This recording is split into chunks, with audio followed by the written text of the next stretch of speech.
Hi everyone, some gamer dude here. So this is the final of the first 3 starter decks that came out for Final Fantasy TCG. I really like the Final Fantasy XIII one. I think it's a lot of fun. And I think the Final Fantasy X deck has quite a few good cards in it. But that Final Fantasy IX deck we did last week, it was kind of crappy, to be all honest. I think Garnet was the best card in there. So let's look at the first of 3 Final Fantasy VII decks they've done.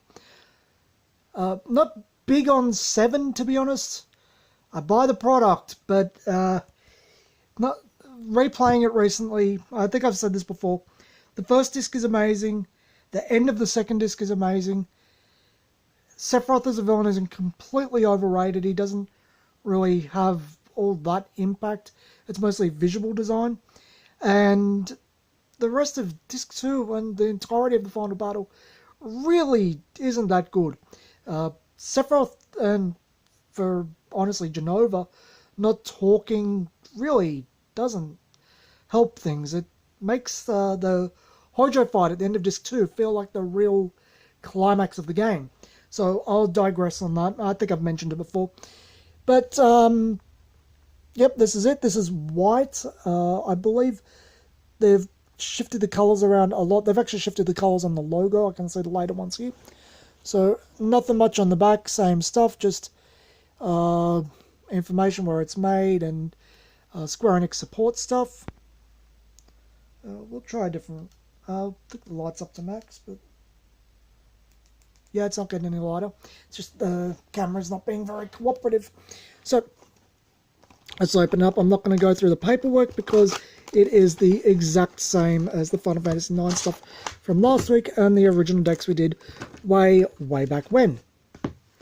So, get that out, and I'll just use the tray to put things in after I look at them. So we start with Cloud, a 6-drop. Ouch, that's heavy. The cost required to play Cloud onto the field is reduced by 1 for each category 7 forward you control. Now, they've changed the typeface for that.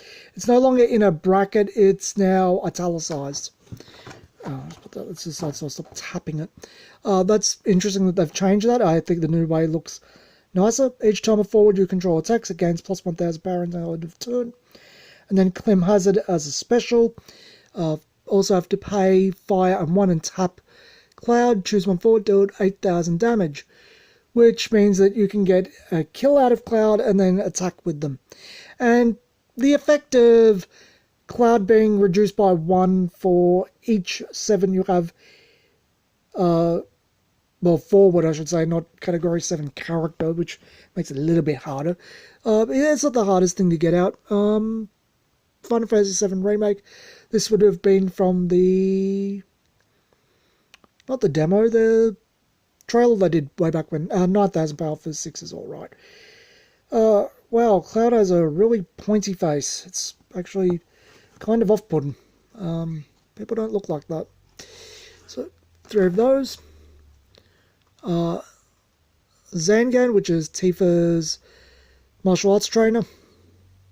He's a backup for 4, which is quite a bit. EX Burst.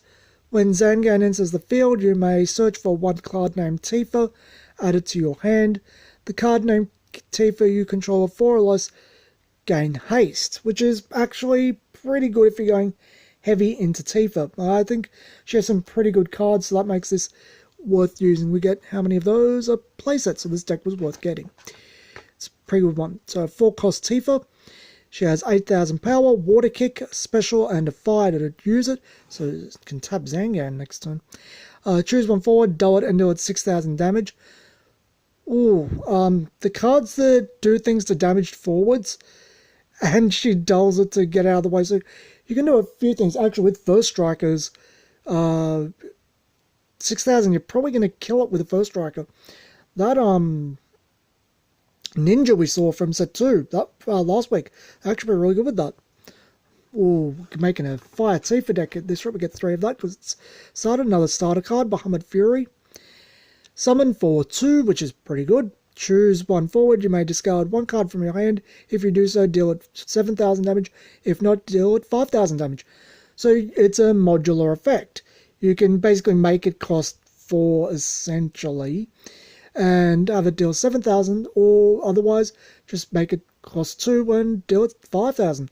I think that's a pretty good card. I don't know how competitive it is, but I like it. Red 13. It's a 3 cost 7,000. When it enters the field, choose one forward. It gains plus 3,000 power until end of turn, which is... that's pretty alright. It's a decent enter effect. And Cosmo Memory is special and 4. That's going to be hard to get off. So that's basically 3 cards. Deal 6,000 damage to all forwards opponent controls. That's a lot of damage. Again, with the first strikers, you might be able to clear out boards with that. That's actually... how many did we get? 3. There was a lot of starter exclusives. Now we're into commons. The actual set stuff. So Ifrit, choose one forward, deal 4,000 damage. EX Burst, summon 1 cost. Okay. Black Mage, 2 costs, that's what we like to see. Red, and tap it and put it into the break zone. Choose one forward, deal 4,000 damage. Yeah, backup basically that turns into a kind of a kill spell, I guess. Yeah, it's alright. Evoker, you don't do anything. Samurai, again, so that's been in 2 decks. Magus, it's a 3 cost fire. When it enters the field, deal 3,000 damage to all forwards opponent controls. Again, this first striker red fire deck seems worth looking into. Squire, 5,000 for 2 from Tactics. That doesn't do anything.